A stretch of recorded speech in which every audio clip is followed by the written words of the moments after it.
Le mardi, jour néfaste pour les élèves du MSID, me laisse dans la bouche un goût d'amertume. Tous les mardis sont pour moi couleur de cendre. Il faisait froid. Ma nuit avait été peuplée de cauchemars. Des femmes échevelées menaçaient de me crever les yeux, m'envoyaient au visage les pires injures. Parfois, l'une d'elles me balançait à travers la fenêtre et je m'enfonçais lourdement dans le vide. Je criais. Une main combien douce se posa sur mon front. Le matin, je me rendis au MSID selon mon habitude. Le fki avait son regard de tous les mardis. Ses yeux n'étaient perméables à aucune pitié. Je décrochai ma planchette et me mis à ânonner les 2 ou 3 versets qui y étaient écrits. À 6 ans, j'avais déjà conscience de l'hostilité du monde et de ma fragilité. Je connaissais la peur. Je connaissais la souffrance de la chair au contact de la baguette de cognacier. Mon petit corps tremblait dans ses vêtements trop minces. J'appréhendais déjà le soir consacré aux révisions. Je devais, selon la coutume, réciter les quelques chapitres du Coran que j'avais appris depuis mon entrée à l'école.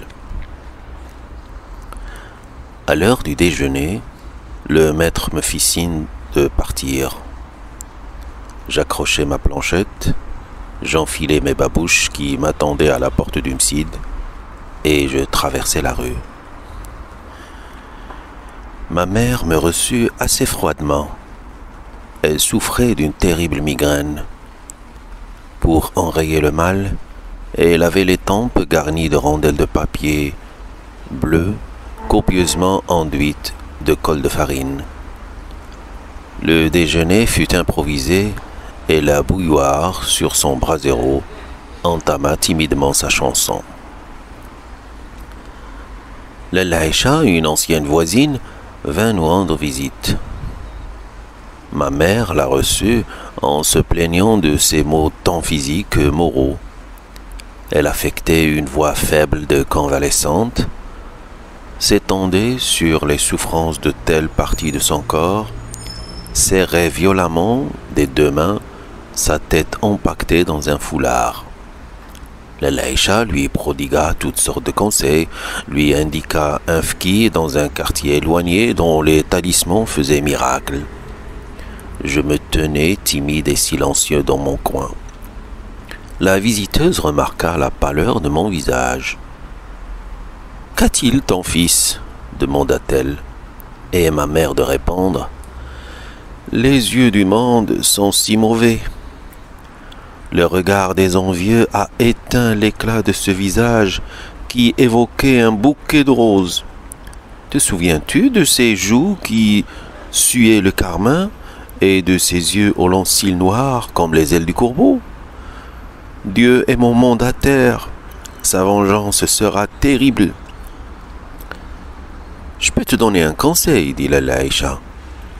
Montons tous les 3 cet après-midi à Sidi El Bouraleb. Cet enfant ne pourra pas supporter le MSID. Si tu lui faisais boire de l'eau du sanctuaire, il retrouverait sa gaieté et sa force. » Ma mère hésitait encore. Pour la convaincre, Lalla Aïcha parla longuement de ses douleurs de jointure, de ses jambes qui ne lui obéissaient plus, de ses mains lourdes comme du plomb, des difficultés qu'elle éprouvait à se retourner dans son lit et des nuits blanches qu'elle avait passées à gémir comme Job sur son grabat. Grâce à Sidi El Bouraleb, patron des médecins et des barbiers, ses douleurs ont disparu. Lalla Zoubida, c'est Dieu qui m'envoie pour te secourir, t'indiquer la voie de la guérison. Je vous aime, toi et ton fils. Je ne retrouverai jamais le goût ni de la nourriture, ni de la boisson, si je vous abandonne à vos souffrances. Ma mère promis de visiter Sidi El Boualeb et de m'emmener cet après-midi même. Lella Aïcha soupira de satisfaction. Les deux femmes restèrent à bavarder encore longtemps. Ma mère monta sur la terrasse, redescendit avec une brassée de plantes aromatiques qu'elle cultivait dans des pots ébréchés et de vieilles marmites d'émail. Elle parfuma son thé de verveine et de sauge, proposa à Lella Aïcha une petite branche d'absinthe à mettre dans son verre. Elle refusa poliment, déclara que ce thé était déjà un véritable printemps. Je mis dans mon verre toutes sortes de plantes aromatiques. Je les laissai longtemps macérer. Mon thé devint amer, mais je savais que cette boisson soulageait mes fréquentes coliques. Ma mère se leva pour se préparer. Elle changea de chemise et de mansouria, chercha au fond du coffre une vieille ceinture brodée d'un verre passé, trouva un morceau de cotonnade blanche qui lui servait de voile, se drapa dignement dans son haïk fraîchement lavé. C'était en vérité un grand jour. J'eus droit à ma djellaba blanche et je dus quitter celle de tous les jours, une djellaba grise, d'un gris indéfinissable, constellé de taches d'encre et de ronds de graisse. Lella Aïcha éprouva toutes sortes de difficultés à s'arracher du matelas où elle gisait. J'ai gardé un vif souvenir de cette femme, plus large que haute, avec une tête qui reposait directement sur le tronc, des bras courts qui s'agitaient constamment. Son visage lisse et rond m'inspirait un certain dégoût. Je n'aimais pas qu'elle m'embrassât. Quand elle venait chez nous, ma mère m'obligeait à lui baiser la main parce qu'elle était chérifa, fille du prophète, parce qu'elle avait connu la fortune et qu'elle était restée digne malgré les revers du sort. Une relation comme Lella Aïcha flattait l'orgueil de ma mère. Enfin, tout le monde s'engagea dans l'escalier. Nous nous trouvâmes bientôt dans la rue. Les deux femmes marchaient à tout petits pas, se penchant parfois l'une sur l'autre pour se communiquer leurs impressions dans un chuchotement. À la maison, elles faisaient trembler les murs en racontant les moindres futilités, tellement leurs cordes vocales étaient à toute épreuve. Elles devenaient dans la rue aphones et gentiment minaudières. Parfois, je les devançais, mais elles me rattrapaient tous les 3 pas pour me prodiguer des conseils de prudence et des recommandations. Je ne devais pas me frotter au mur. Les murs étaient si sales et j'avais ma superbe djellaba blanche. Je devais me moucher souvent avec le beau mouchoir brodé pendu à mon cou.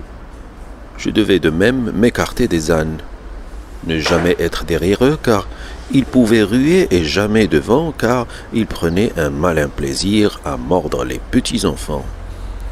« Donne-moi la main » me disait ma mère, et 5 pas après, « Va devant, tu as la main toute moite. » Je reprenais ma liberté, mais pour un temps très court.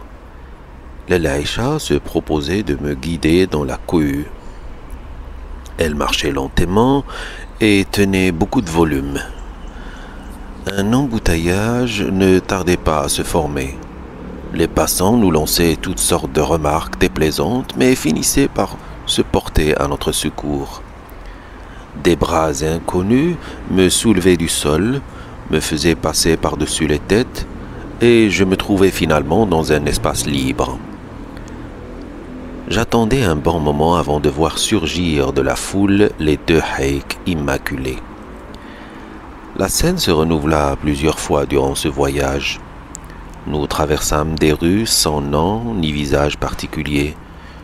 J'étais attentif aux conseils de mes 2 guides, je m'appliquais à me garer des ânes, butais inévitablement dans les genoux des passants.